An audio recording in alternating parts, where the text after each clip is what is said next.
Today, I want to discuss how this war will end. I cannot predict when this war will end, but I want to make certain predictions about how this war will end, okay? So to first understand how the war is going, let's look at some video clips, all right? So this is President Donald Trump. He's talking about the war. We hit Qatar, Saudi Arabia, UAE, Bahrain, Kuwait. Nobody expected that. We were shocked. And the other one, they fought back. They could have yielded.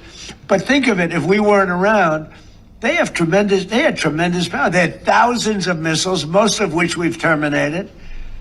They had thousands of drones. They were making drones and missiles all over the place. We've knocked out most of those factories. So they hit. Okay, so what he's saying here is we went in expecting to hit them, kill their leadership, and then they would surrender. We didn't expect them to fight back. We didn't expect them to close the Strait of Hormuz. We didn't expect that they would hit Qatar, Bahrain, Kuwait, okay? So what he's saying is we actually didn't have a plan going in. And we really didn't think our enemies would fight back. All right, so this is Donald Trump. Now let's look at his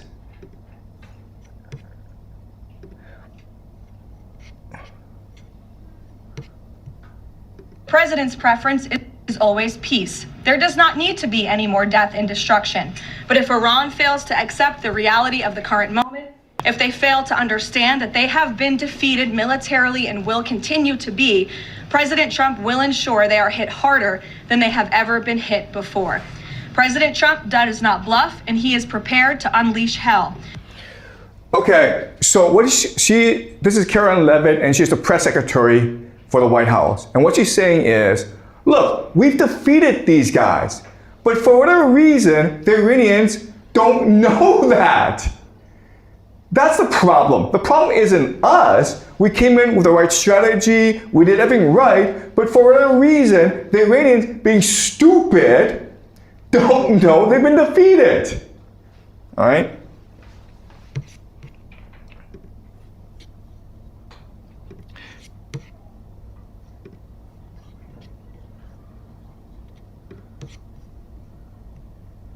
Never in history has a modern military.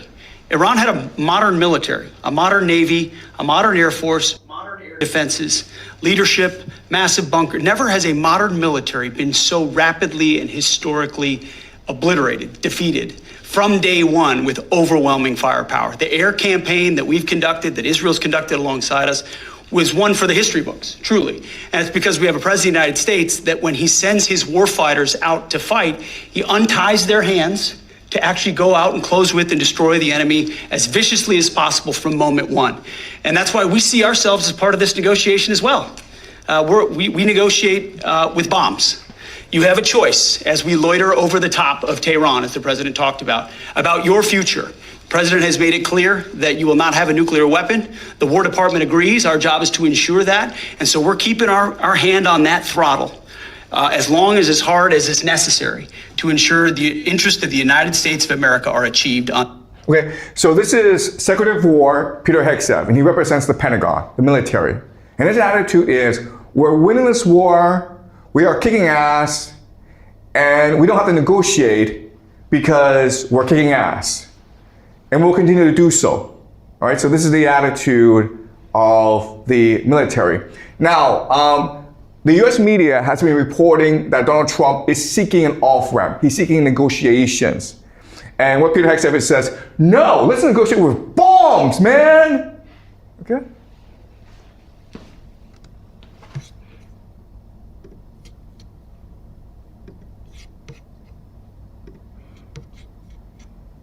Plan across the administration and at Treasury.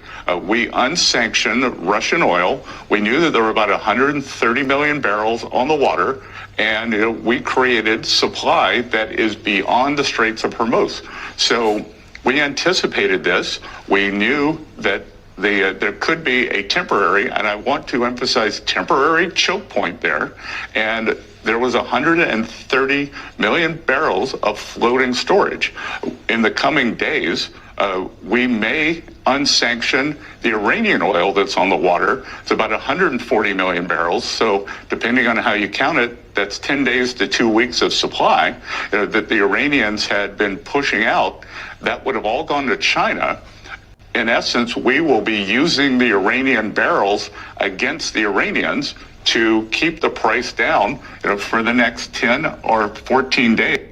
Okay, so this is the Secretary of the Treasury, Scott Bessent, okay? And he's responding to a problem, which is the Americans didn't expect that the Iranians would close off the Strait of Hormuz. And so this is affecting oil supply. And so the global economy could be disrupted or even destroyed if this lasts too long. So Scott Bessent says, we knew this was going to happen, and we have a really brilliant plan to destroy the Iranians once and for all. Our plan is this. We're going to let the Iranians sell their oil and make a lot of money. And then they'll be destroyed. Yeah. So the Americans basically unsanctioned Iranian oil, and because of that, the Iranians were able to make $14 billion just like that. The total Iranian military budget for 1 year is $10 billion. Okay? So this is American genius at work. They knew this was happening. They knew the Iranians wanted to destroy the global economy. So the Americans were like, well, let's make them rich so they can't destroy the global economy. We got them now.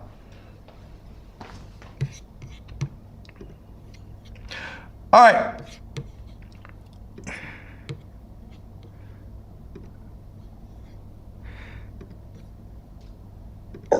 And yet Iran remains a threat to trade, a threat to the Straits of Hormuz. Then I would argue that we could have years of above $100, closer to $150 oil. What happens to the global economy if that happens? How do we see it? We'll have global recession. If there's a cessation of war, and yet Iran... Okay, so this is Larry Fink, and he's head of a company called BlackRock, which is the largest asset manager in the world. They control trillions and trillions of dollars.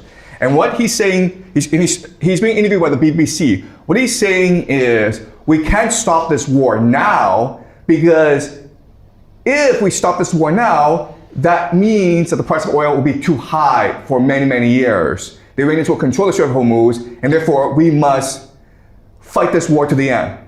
What he doesn't address is, well, if you didn't start this war in the first place, you wouldn't have this problem. Because the Iranians would have no pretext to close off the Strait of Hormuz. And the global economy would have been fine. But what he's saying is like, oh, don't worry about that. The problem is the war has started, and therefore we must fight to the end. Okay?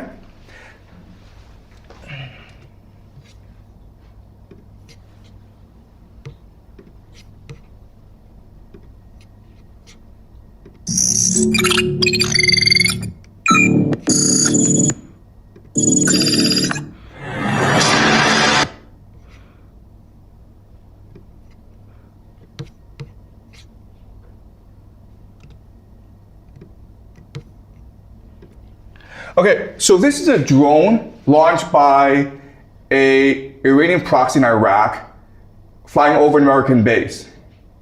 And as you can see, there's nothing stopping it, okay? It's just flying over this American base. It's being remote controlled. It spots 2 American helicopters and destroys one of them, okay?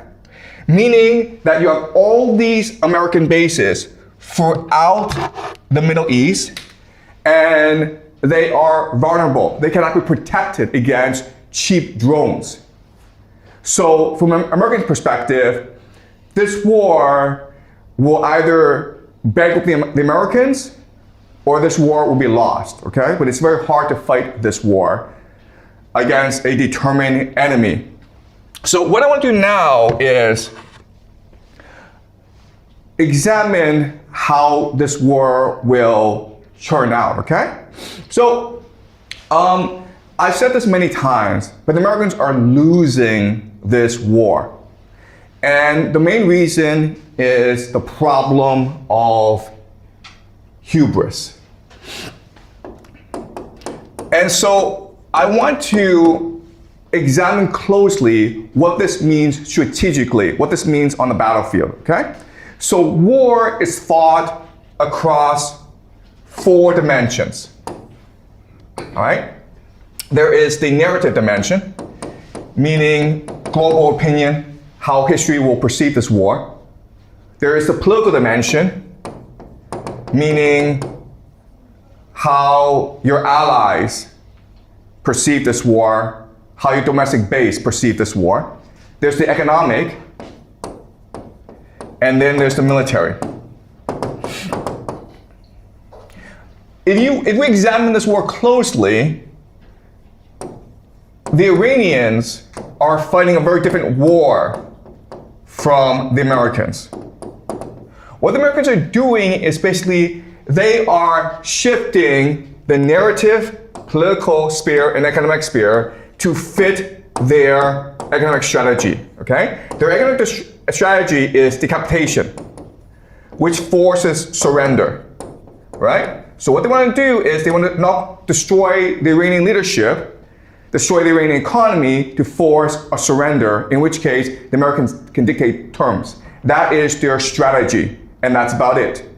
And they are forcing the narrative space, the political space, and the economic space to conform to the military strategy, meaning that they expect the allies, NATO, they expect the media, they expect the economy to support their strategy.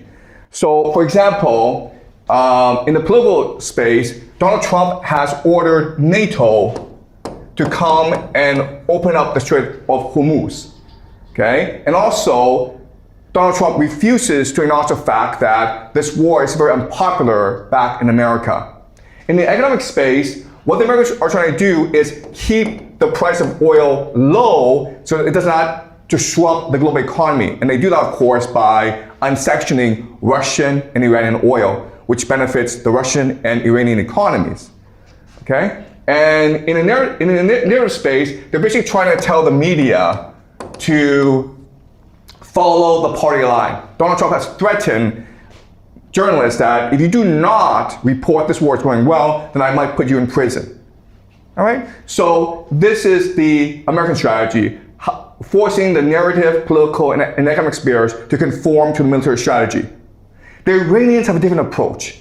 The Iranians are using the military in order to impact the economic, political, and narrative spheres. All right, it's completely reverse. So the military strategy is calibrated in a certain way to benefit the Iranian economy, okay? So what I mean by that is that the military is strategically controlling the Strait of Hormuz so that Chinese ships can pass, right? Because Chinese ships are the main buyer of Iranian oil. Also, if you're willing to play ball like Japan or Qatar or Oman, they will also let your ships pass, okay? So this is being strategic. Politically, the Iranians are trying to split the Gulf states, right? They know that Saudi Arabia and UAE are committed to regime change in Iran, but they know that Qatar, Bahrain, Qatar and Oman are on the other side, okay? So they're trying to gain as much global leverage as possible within the GCC. And the narrative is they're trying to shape global opinion and trying to make everyone believe that they are on the right side of history. And most people believe that. In fact, you have a lot of Americans who are rooting for the Iranians to win. All right? So this is a very different, these are two very different strategies. All right, so let's talk about the advantages and disadvantages of both strategies. Okay, so from the American perspective, the fact that you have this approach of making the world conform to your military strategy basically means that you lack what we call reflection, okay? meaning that you're not able to sit down with your strategists and discuss how this war is going and how to make changes. But the Iranians are able to do so because the military has to conform to the economic, political, and narrative strategies, okay? Second is flexibility. And what I mean by that is the military strategy, if it's not going well for the Americans, they lack the capacity to reflect and make changes. So what they do is they double down, okay? They accelerate the process of bombing in Iran, even though it's probably not getting them anywhere.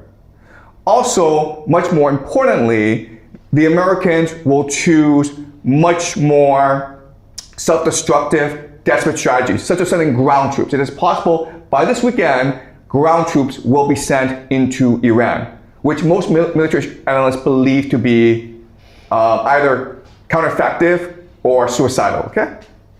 The Iranians, on the other hand, can adapt their military strategy to the economic and political realities, okay? So for example, what they're doing now is they're charging tolls to cross the Strait of Hormuz, okay? And the third difference is the idea of resilience. So, in other words, if you make the world and America conform to your military strategy, they won't support you. That means that if you're losing troops and you're losing equipment, it is very hard to replenish, resupply. Whereas the complete opposite in Iran, where because they are winning popular opinion, because their economy is becoming stronger in this process, because they're winning more political allies, they can actually draw on more support from the population, and they can also recruit foreign fighters and foreign support, foreign sympathy for their cause, okay? So for these reasons, I believe that America is losing this war and that ultimately this war will be lost.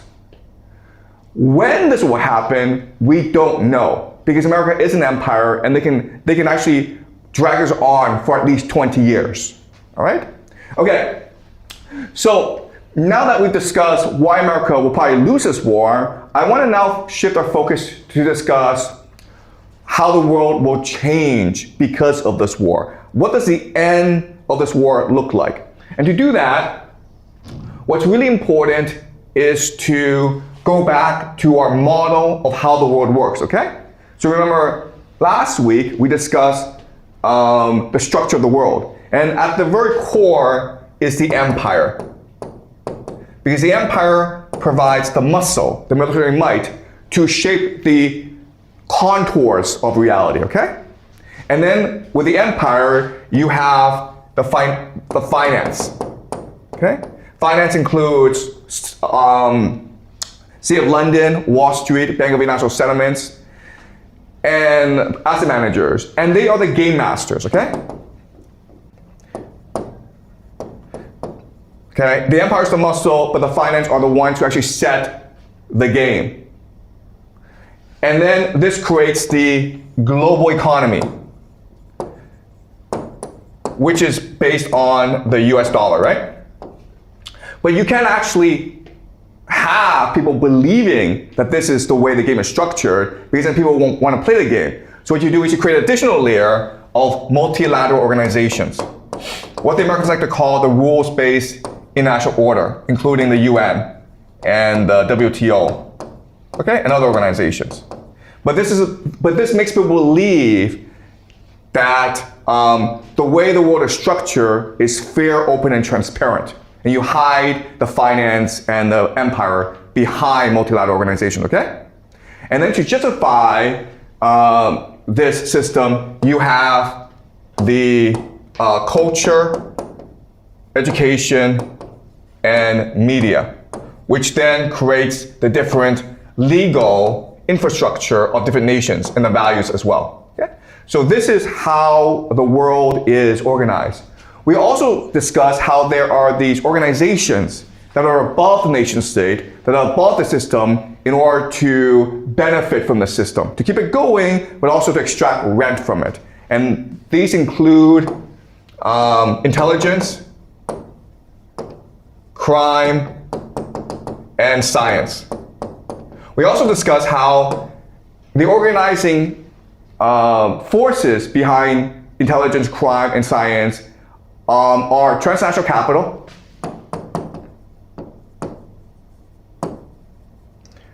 secret societies, as well as elite families.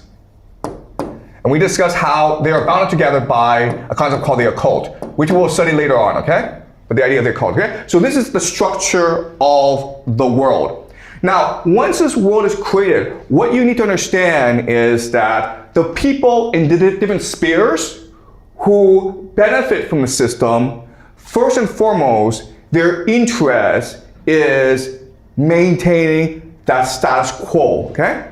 So their interest is in maintaining the status quo.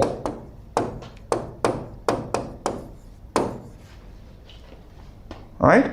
So basically, they want the system to continue. The problem with the system is, at the core is an empire that will probably lose the war in Iran. And this creates a problem, because if the empire falls, then it's possible that this entire edifice falls as well.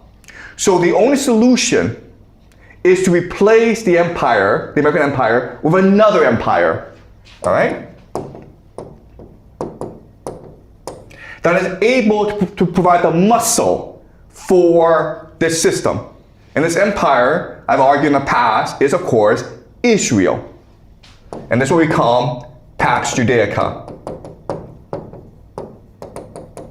Okay? So, on the surface, it seems like this war is one between the United States and Iran. But in reality, what this war really is about is a war between the United States and Israel, where the American empire has become corrupt, incompetent, and arrogant. And so now Israel sees an opportunity to replace the American empire in the system. And it's something that eventually every aspect of the system will agree to do. All right?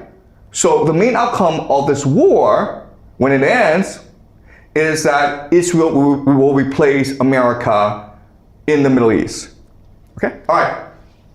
So let me first discuss why the American empire is falling. Okay? And the main reason is the idea of something called the military industrial complex. So, for most of its history, America did not have a professional army. Why? Because the founding fathers and most American citizens believed that if there's a standing army, if there's a professional army, that's a direct threat to the liberty of the Americans, okay? Because the Americans fought a war, the Revolutionary War, to get rid of the professional army that was the British. Okay, so Americans do not like a professional army. But in order to fight World War I and World War II, they didn't have a choice but to create a standing army. The problem is that after America won World War II, the apparatus stayed. And the apparatus wanted to maintain the status quo, meaning they wanted access to unlimited government funds. So this led to the Cold War, and the Cold War was a justification for the MIC, the military industrial complex, to get as much government funding as possible. And the blue, as you can see, is government expenditures. Okay, we can understand why they spent all this money in World War II, because they were fighting a war to save America and to save the world. But as you can see, even though it dropped drastically at the end of the war, starting with the Cold War, you have this uptick, okay? And then you have the Vietnam War. And then after America won the Cold War, you saw this massive uptick. And this is something called the War on Terror. So the military industrial complex is always looking to start wars in order to justify its existence. So there's a very famous journalist named Julian Assange, and he said this about America. The point is not to have successful wars. The point is not to win wars. The point is to have never-ending wars, which allows the military-industrial complex to transfer American taxpayer money to a transnational elite. Okay? It's basically the point of wars is for the military-industrial complex to steal as much money as possible from America. Okay? America spends a lot of money in its military. Okay? America accounts for 41% of all global military spending. Who's next? China. China spends 8.2%. Russia, which is America's main military enemy, only spends 4.1%. Okay? Meaning that Russia spends 1/10 the amount of money that America spends. And you think that, okay, well, all this means is that America is invincible. But what people don't recognize is the level of corruption within the American military. The American military is probably the most corrupt institution in the world, by far. No one even comes close, okay? September 10th, 2001, Donald Rumsfeld, who's the Secretary of Defense for the Americans, he's head of the Pentagon, and this is a day before September 11th, the 9/11 attacks. He said that, he had a press conference and he said that, look, we've looked at the Pentagon books, okay? We're trying to do an accounting of the Pentagon military spending, and we can't find $2 trillion.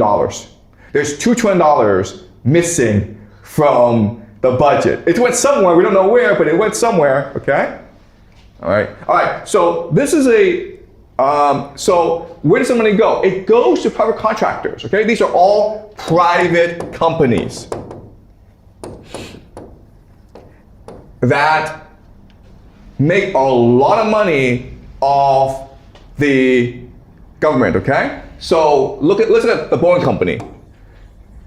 They had in 1 year $20 billion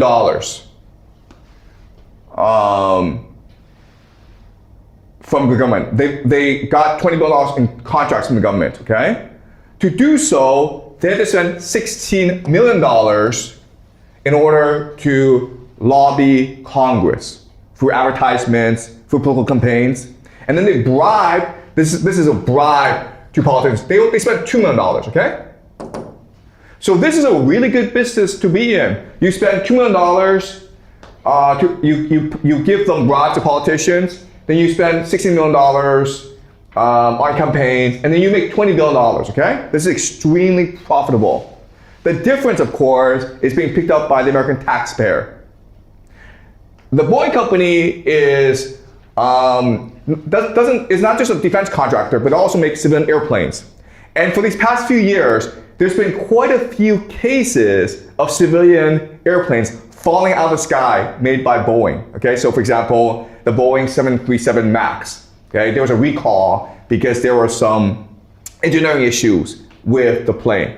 Now, there have been a couple of whistleblowers who've come out and tried to say that Boeing is a very corrupt company. And for whatever reason, they died, okay? They just disappeared. We don't know why, but when they were about to testify against Boeing, they somehow died, all right? This is a really interesting story that shows you the level of corruption in the Pentagon. There is this woman who's a contractor for the Army, and she stole $103 million. Okay? That's a lot of money, $103 million. She stole it. The Army didn't know, and she kept on stealing, and no one seemed to care in the Army. But then the IRS, this is the Internal Revenue Service, they recognized that she was getting all this money from somewhere, so they investigated her and recognized, oh my God, she's stealing from the Army. So the IRS told the Army, and that's when the Army recognized, oh, we have a problem, okay? The fact that the Army didn't notice that she was stealing $103 million tells you, actually theft in the military is probably a very common thing. All right? So ultimately, what this means is that this corruption in the Pentagon is not really sustainable. Okay? So let me discuss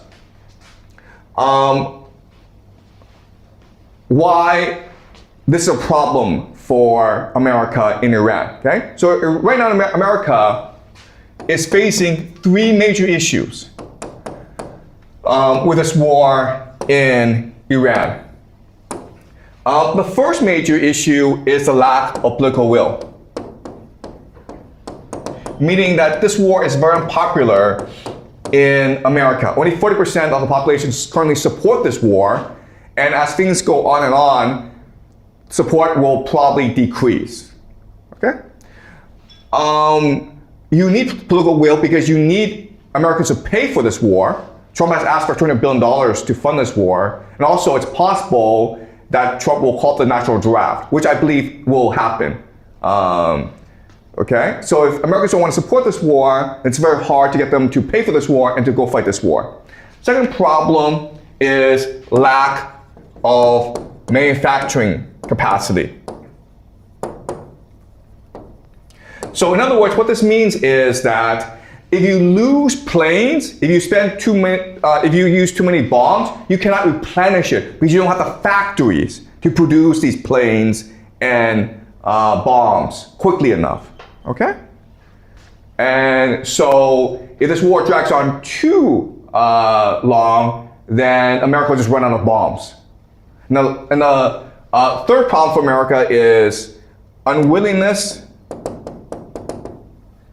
to sustain casualties. Okay? And what this means is that the American military is afraid of reporting deaths, casualties, which is weird because in a war, soldiers die.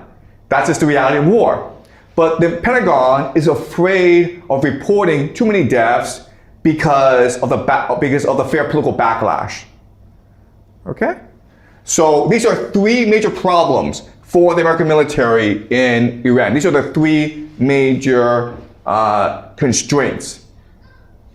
All right? So the Americans can actually resolve these issues, and America will probably lose this war, in which case this gives opportunity for Israel to prove to the world that it should be the empire, okay? And it proves it can be the empire by showing that it does have the political will, it doesn't have the manufacturing capacity, but that's Mossad, okay? And it is much more strategic. The last thing is that it is resilient, meaning that it is willing to accept casualties, okay? So basically, the idea here is the global elite, they need an empire to provide the muscle, but the empire must prove that it can serve the needs of the global elite, okay? And so an empire must prove three things. First of all, it must prove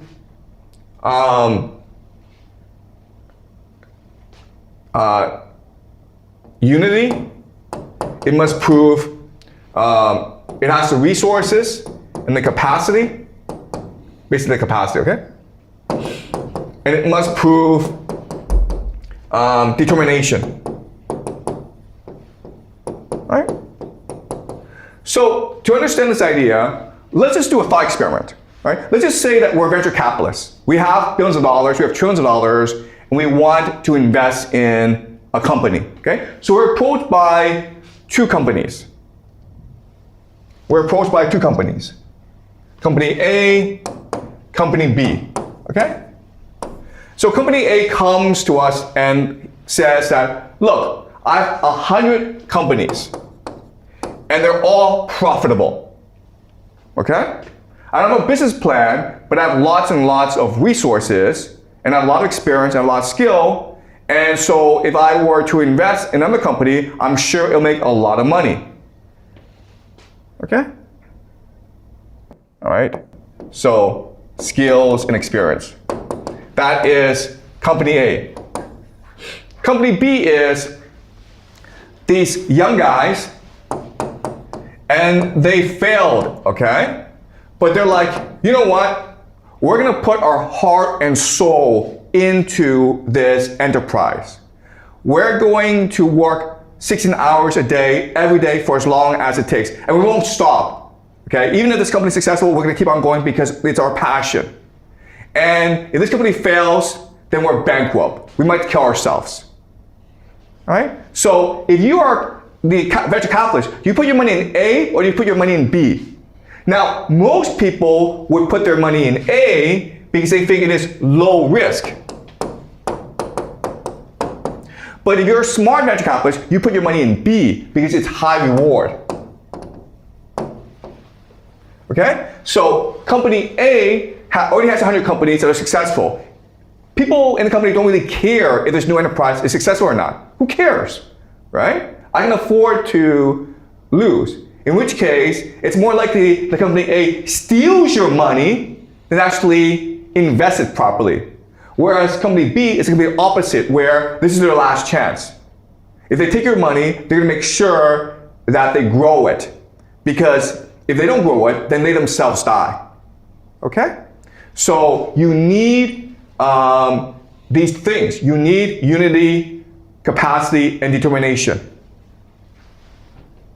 Do you understand? And so what issue is doing really, especially auditioning to the world, we are ready to replace America. We are ready to be the new empire. Okay? All right. So let's look at what's happening. America has this MIC. And so the MIC, military industrial complex, what they're good at doing is producing very expensive weapon systems. But unfortunately, when you actually put these weapon systems into war, it doesn't really do anything, okay? So this is the Patriot missile system that's supposed to protect the GCC in Israel and the American military bases from Iranian drones and missiles. Guess what, guys? Doesn't really work, okay? In fact, as you can see from the video, the Iranians can basically fly drones anywhere in the Middle East, and the Americans can't really stop them. All right, so this is billions of dollars, doesn't really do anything. This is called the F-35. The F-35 is the most advanced fighter jet in the whole world. It has stealth technology, meaning you can't actually lock onto it using radar. This cost $100 million each. It took 26 years to develop. So you would think, wow, it took 26 years, so this must be really, really good. No, it took 26 years because the MIC is really corrupt and they want to steal as much money as possible. Okay? And in this war, the Iranians have already shot down at least one of these jets. Okay? This is not supposed to happen. You're not supposed to be able to shoot these things down. But Iranians have shot it down using very low radar. Again, these things, they're not designed to win wars. They're designed to steal as much money as possible from the American taxpayer. Okay? Now, the last example is the Gerald Ford. This ship cost $13 billion. It cost $13 billion. The annual defense budget for the Iranians is $10 billion. It goes into the war theater, and 3 weeks afterwards, it has to run away, okay? And in fact, the Americans say, oh, the Gerald Ford, this is the most advanced supercarrier in the world. It's probably going to be down for repairs for the next 2 years. And there's argument as to what happened, okay? There are three different possibilities. The first possibility is that there was an accident in the laundry room, and there's a fire, and this fire spread throughout the carrier, okay? Which means that actually the carrier is not very resilient, okay? So that's one possibility, and that's what the official story is. But there are also others who say like the Iranians hit the ship with a missile, and so the Gerald Ford can't protect itself from Iranian missiles, so it ran away, okay? The third possibility, the third explanation is the Pentagon recognized that there are severe limitations of the Gerald Ford in actual combat operations. Its radar, its guidance system are all very limited. So the Pentagon withdrew the Gerald Ford because it was absolutely useless in war. Right? Whichever story is true, it doesn't paint a good picture of the American military. $13 billion. And this does nothing. Okay? It's just a white elephant. The Iranians are and also this is Iwo Jima, and this came in World War II in the Pacific Theater when the Americans were fighting the Japanese. And this is the height of American military glory, okay? It took about 6,000, the Americans lost 6,000 Marines in taking this island. And that's the sacrifice you need in order to win wars. You're gonna lose a lot of soldiers. And Americans are proud that they were willing to make the sacrifice necessary to win the war. The problem is Americans are no longer willing to sustain casualties, okay? So the Americans sent about 5,000, around 5,000 Marines to Iran, hoping that 5,000 Marines will be enough to win this war, okay? But it just shows you the Americans have no strategy to win this war, and they don't want to make the necessary sacrifices to win this war. They want to win this war as quickly and as cheaply as possible, okay? The Israelis are different, okay? This is Gaza. And we all know that what Gaza did was terrible. But again, if you are auditioning to be an empire, Gaza is proof of concept, okay? Meaning it's showing the global elite, look, we're willing to do what it takes to win this war and defend the empire, okay? So this was a tremendous tragedy, and it's all war crimes, okay? And the entire world is aghast. But if you look at Israeli public opinion, 82% support expelling all Palestinians from Gaza, okay? 66% believe Amalek exists today. Amalek is just like Israel has this great enemy that it must defeat, right? So 66% of Israelis believe that this war against Gaza is a war for the very existence of Israel. Okay, this is unity. This is determination. The Americans don't have this. Most Americans oppose what Israel is doing in Gaza. But Israelis themselves support what's going on, okay? So there's unity, right? All right, so in 2024, there was the famous Lebanon pager attack, okay? Meaning that the Israelis were able to implant bombs into pagers that went to Hezbollah members, and then it blew up, okay? And maybe from a military perspective, it didn't accomplish that much. From a psychological perspective, it accomplished a lot, okay? It scared the living hell out of Hezbollah. It made them paranoid, and it also made the world respect Israel more. And Israel spent $275 million to conduct this operation. That took decades to implement, okay? And you're like, okay, why is Israel telling us this? Because again, Israel is auditioning to be the new empire. It's telling the global elite, look, not only will we fight this war for you, not only will we be your muscle, but we'll do it cheaply, man. Not billions of dollars, millions of dollars.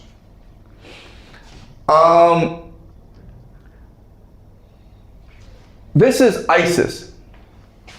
ISIS is Islamic State, okay?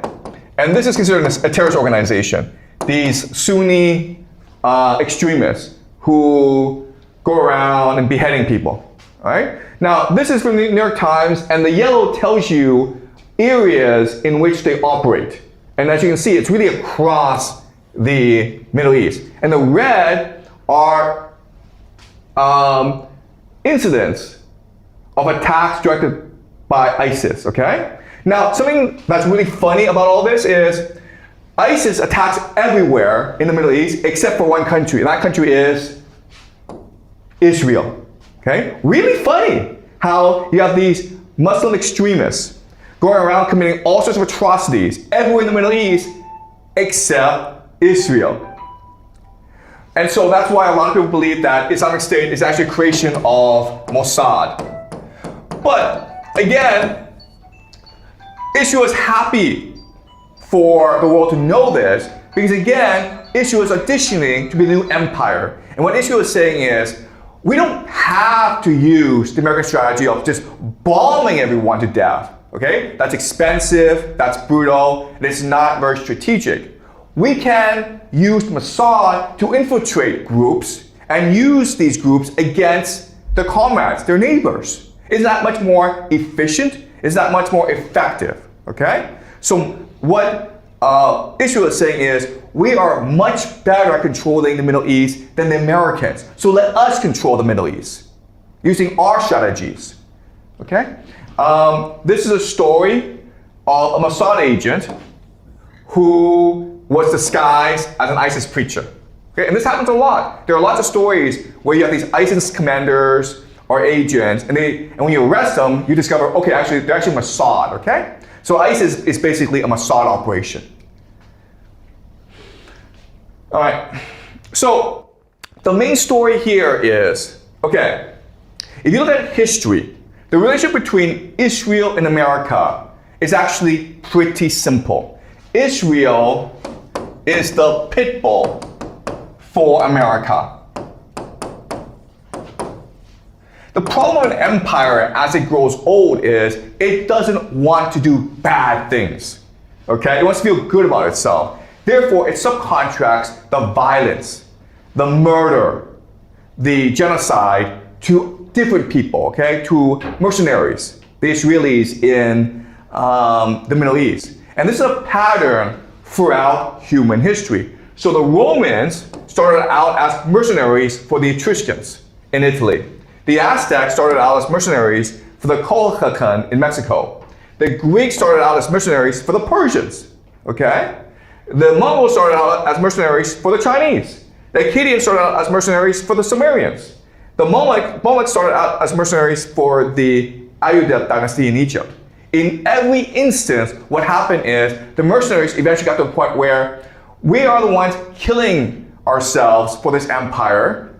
The empire is corrupt, decadent, and weak. Why don't we just take it over? And they did, okay? We're seeing a similar situation play out today in the Middle East, where Israel was created by the British and Americans to be their pit bull, to be their aircraft carrier in the Middle East, to create as much instability as possible so that the Americans and the British could control the oil supply in the Middle East. And this has gone on for decades, and now the Israelis are like, wait a minute here, we're the ones doing all the work, we're the ones making all the sacrifices, we're the ones that are getting all the hate in this world. So why shouldn't we be the empire now? America's useless. Okay? All right, so this is a pattern throughout human history. And so we're going to look at what this means. Okay? So Israel has something called the Greater Israel Project. And this is what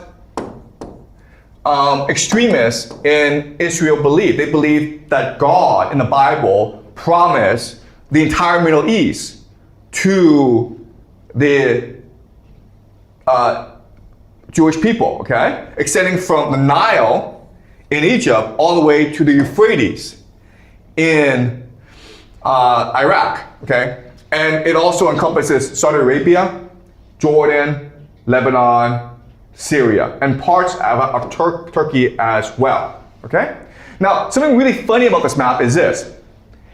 Iran, Persia, is not part of the Greater Israel Project. So then you're asking yourself, wait a minute here, if Iran is actually not part of the Greater Israel Project, then why is Israel going to war with Iran? Well, the reason why is, if they want all this territory, their main enemy is not Syria, that's been destroyed. It's not Iraq, that's been destroyed. It's not Saudi Arabia, it's too weak. Not Jordan, it's too weak. Not Egypt, it's too weak. Not Lebanon, it's too weak, okay? Their main enemy is the American Empire, okay? In the Greater Israel Project, it's the Americans that control the land of Greater Israel, the Middle East. These are American bases. So in other words, you use this war against Iran to destroy the American Empire. How? By forcing the American Empire to go and invade Iran. And when this happens, America will be too overextended, and then they'll be forced to retreat from the Middle East. Okay? And so eventually America will be defeated. America will be forced to retreat from the Middle East. And that will leave two regional powers, okay? Iran and Israel. And again, because of the Greater Israel Project, the Israelis have no problem with this. Persia is, again, not part of the Greater Israel Project. The Israelis don't really care if Iran is still standing. They want Iran to be as weakened as possible, okay? But they really don't need to defeat Iran to achieve the biblical prophecy. But they do need to defeat the Americans, all right? The Americans are in the way. All right. Okay, so what does the Greater Israel Project mean? Well, it means control of the world's oil, basically, 20% of the world's oil. So these are the gas fields. The yellow are the gas fields of the Middle East, all right? And the blue are the trade routes. So you can see how Israel is at the very center of all this wealth, right? They have the logistics, they have the technology. It makes sense for them to take control of all these resources and then start shipping these resources to Europe as well as to East Asia, China, South Korea, and Japan, okay? So that's what the Pax Judaica will look like. It will be a trade network controlling all the resources of the Middle East and then shipping it off to the rest of the world. All right. Then you have data centers, okay? So Israel has the most data centers in the Middle East, and then Saudi Arabia has 36. UAE has 34, okay? So these three places are competing against each other for AI dominance. Why is AI important? Because it allows you to create a surveillance state. Surveillance is what you need for an empire, right? You need to control the population. All right. Now, the problem with Saudi Arabia and UAE is for them to build their data centers, they need to import foreign expertise. They themselves do not have the human capital to build these data centers and to run these data centers. On the other hand, Israel does, okay? Israel has the best universities in the Middle East. It has the best IT talent in the Middle East. It has the best human capital. Therefore, it makes perfect sense for Israel to just absorb the entire AI network of the Middle East and become the main epicenter of AI surveillance in the Middle East, okay? Which will become the backbone of Pax Judaica. One more. So what does Pax Judaica look like? It's really the India-Middle East trade corridor, okay? All right, so look at this map where for India to get to Europe, it has to go through Israel, okay?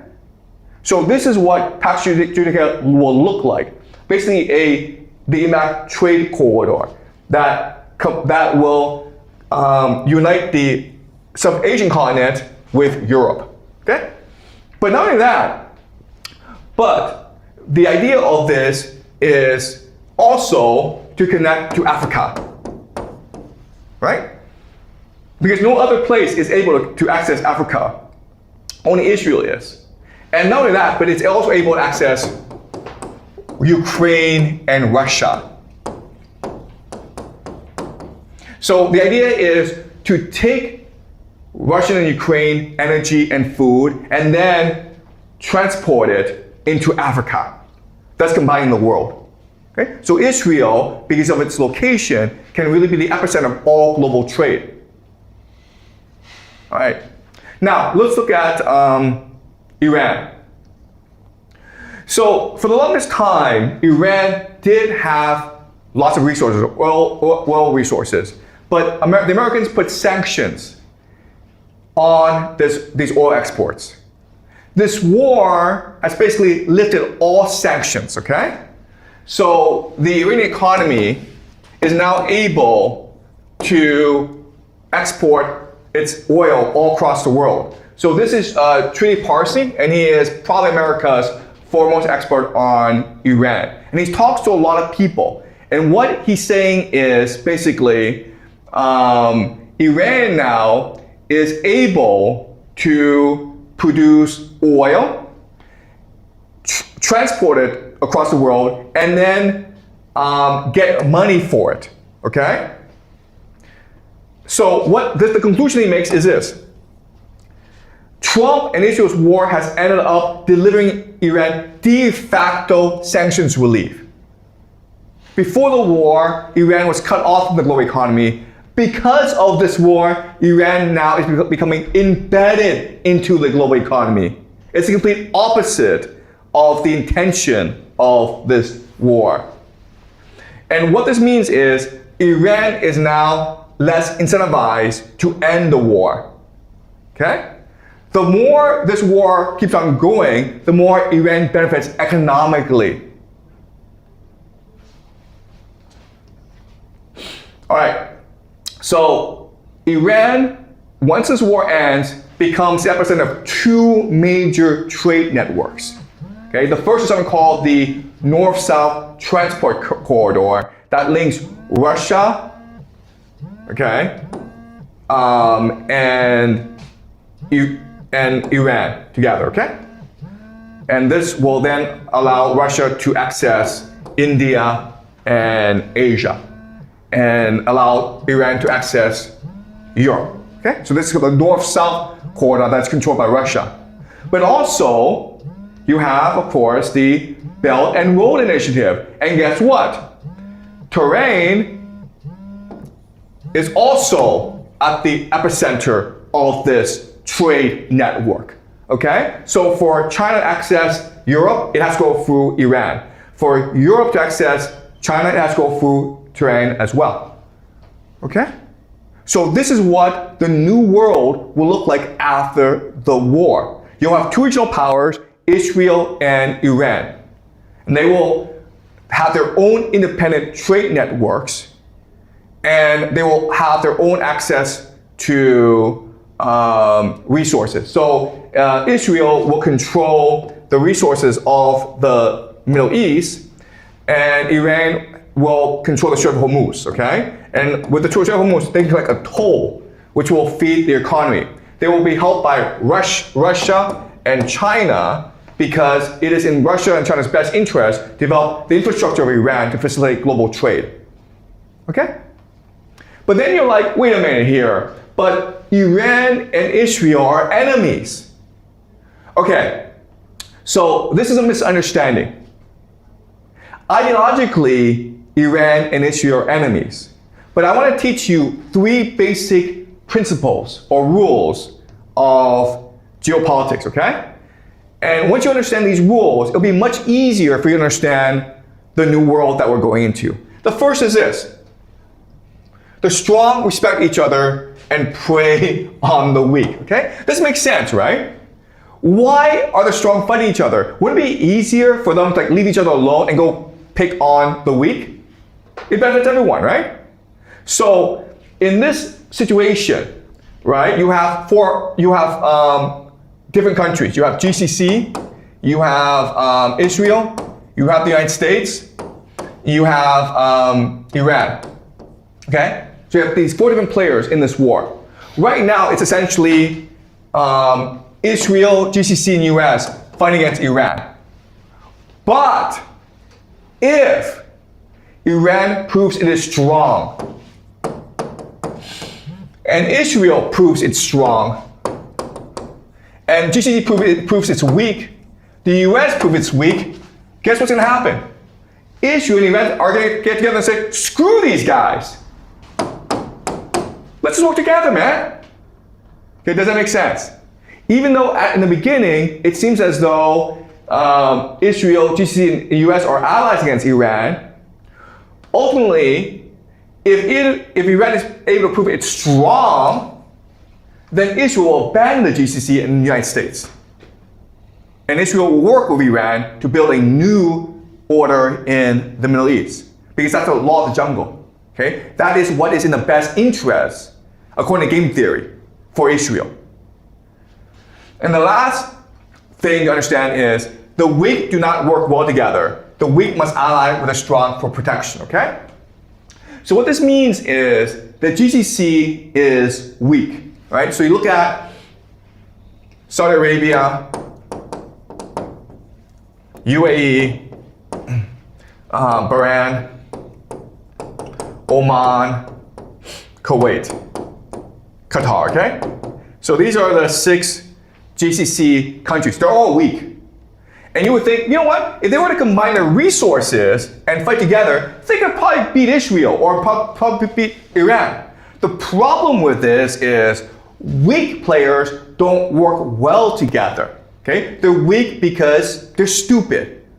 And so what they do is, rather than seek to work together, what they do is they seek to ally with stronger forces, okay? So right now, they're all aligned with the United States and Israel, all right, against Iran. But as this war progresses and the US falls, then what will happen is that they must either choose Israel or Iran. And what's going to happen is that you might have some places, Qatar and Oman, who choose, you know what, screw this, we're going to join Iran. And you have Saudi Arabia and UAE who are like, okay, let's join Israel, okay? But the GCC, regardless of what happens, will no longer be a major geopolitical factor in the Middle East anymore. A lot of them will be destroyed because of this war. All right? So according to game theory, this is what the world should look like after the war ends. But again, this is all theory. Okay? This is a class focused on intellectual speculation. It's meant to be fun. It's meant to make us more curious about the world. It's supposed to heighten our critical thinking skills. This is not meant to be prophecy, okay? I'm not saying this must happen. I'm saying this might happen for these reasons. And if they do happen if they do happen, then this provides us a good framework to understand our reasoning better, okay? If it doesn't work out this way, it's fine because we'll just go back and analyze what went wrong better, okay? What's really important is not to set a judgment. What's really important is keep our minds open and be open to the possibility of different outcomes. All right? Okay, any questions, guys?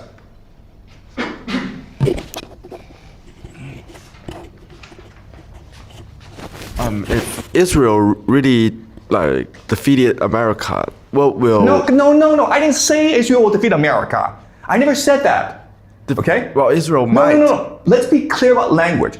I did not say Israel will fight America. What I said is Israel is auditioning to replace America. Israel is trying to prove to the global elite, I'm strong enough to replace America when America leaves the Middle East. You understand? Oh, yeah. Okay? Let's be clear about language. Okay? Yes? What will Israel try to prove that it's stronger than America? And I'm curious, what the next step Israel will take if, it's trying to show that it's strong. Okay. All right. So, look, Israel doesn't have to do anything different. Israel is determined to win this war, right? That's all it has to do. Israel is determined to win this war, and the United States is not determined to win this war. The United States doesn't even know what it's doing, okay? All right, so what's important, okay? What's really important is to go back to our analysis of, this is, all right. Okay, let's to our analysis, okay? Remember, you need an empire. You need an empire, okay? Then you have the finance, the game masters. And then you have the global economy. Okay, all right. So these different players. And again, there's a really important idea to understand. All these players are interested in maintaining a status quo. Eventually, as this war progresses, they're going to recognize that America is actually a problem. The American empire is not a good thing. It's not a benefit to us. It's a problem for us.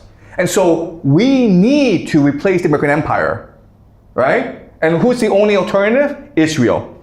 So we need to transition from America to Israel if we are to maintain the system.